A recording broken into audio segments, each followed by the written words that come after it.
এবারে সংগ্রাম আমাদের মুক্তির সংগ্রাম, এবারে সংগ্রাম স্বাধীনতার সংগ্রাম। জয় বাংলা। সকাল থেকেই সারা গ্রামের মানুষ জড়ো হচ্ছিল আমাদের বাড়িতে।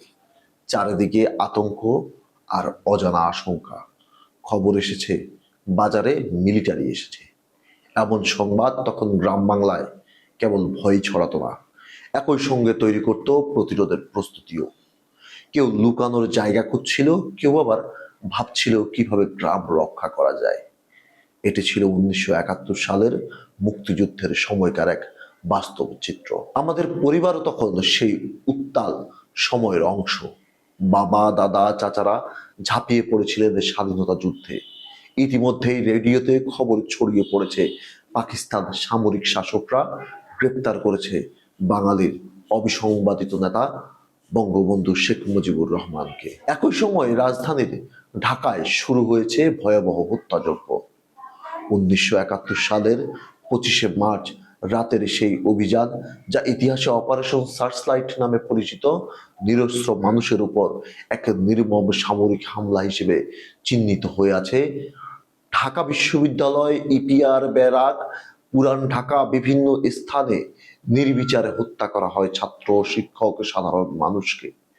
সেই রাতেই মূলত বাঙালির স্বাধীনতা সংগ্রামকে পূর্ণাঙ্গ মুক্তিযুদ্ধের রূপ দেয়। মুক্তিযুদ্ধে নিহত মানুষের সংখ্যা নিয়ে আজও বিতর্ক রয়েছে।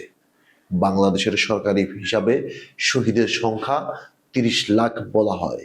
অন্যদিকে পাকিস্তান সরকারের গঠিত হামিদুর রহমান কমিশন তাদের প্রতিবেদনে নিহতের সংখ্যা প্রায় 26,000 বলে উল্লেখ করেছিল। ইতিহাসবিদদের একটি বড় অংশই মনে করেন এই সংখ্যা বাস্তবতার তুলনায় অনেক অনেক কম এবং রাজনৈতিক উদ্দেশ্য প্রণোদিতভাবে উপস্থাপিত।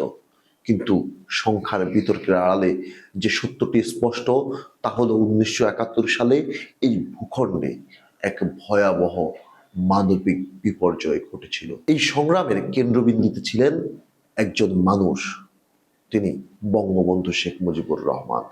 তিনি কেবল একজন রাজনৈতিক নেতা ছিলেন না, তিনি ছিলেন একটি আন্দোলনের প্রতীক, একটি জাতির আকাঙ্ক্ষার মুখপাত্র। ভাষা আন্দোলনের উত্তরাধিকার থেকে শুরু করে 6 দফা গণ অভ্যুত্থান, প্রতি পর্যায়ে তিনি বাঙালির স্বাধিকারের প্রশ্নকে সামনে নিয়ে আসেন। 1971 সালে 7ই মার্চে রেসকোর্স ময়দানে দেওয়া তার ঐতিহাসিক ভাষণ কার্যত স্বাধীনতার রূপরেখা তৈরি করে দেয়। সেই ভাষণে তিনি বলেছিলেন, এবারের সংগ্রাম আমাদের মুক্তির সংগ্রাম, এবারের সংগ্রাম স্বাধীনতার সংগ্রাম। এবারে সংগ্রাম আমাদের মুক্তির সংগ্রাম, এবারে সংগ্রাম স্বাধীনতার সংগ্রাম। জয় বাংলা। পাকিস্তানি সামরিক শাসকরা বুঝেছিলেন এই মানুষটিকে বন্দী করা গেলে হয়তো আন্দোলনের গতি কমানো যাবে।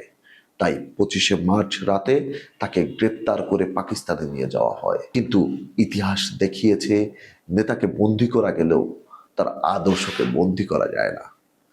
তার অনুপস্থিতিতেই শুরু হয় 9 মাসের মুক্তিযুদ্ধ, যার মধ্য দিয়ে জন্ম নেয় স্বাধীন বাংলাদেশের। আজ সেই মহান নেতার জন্মদিন। সময়ের ব্যবধানে বঙ্গবন্ধুকে ঘিরে রাজনৈতিক বিতর্ক যেমন তৈরি হয়েছে, তেমনি ইতিহাসের মূল্যায়ন হয়েছে নানা দৃষ্টিকোণ থেকে। কিন্তু একটি বিষয় অস্বীকার করার উপায় নেই, বাংলাদেশের স্বাধীনতার ইতিহাসে তার ভূমিকা কেন্দ্রীয় এবং অনিবার্য। একটি জাতির ইতিহাসের কিছু মানুষ থাকে যারা কেবল ব্যক্তি নন, একটি সময়, একটি চেতনা এবং একটি সংগ্রামের প্রতীক। বঙ্গবন্ধু শেখ মুজিবুর রহমান সেই ধরনের একজন নেতা।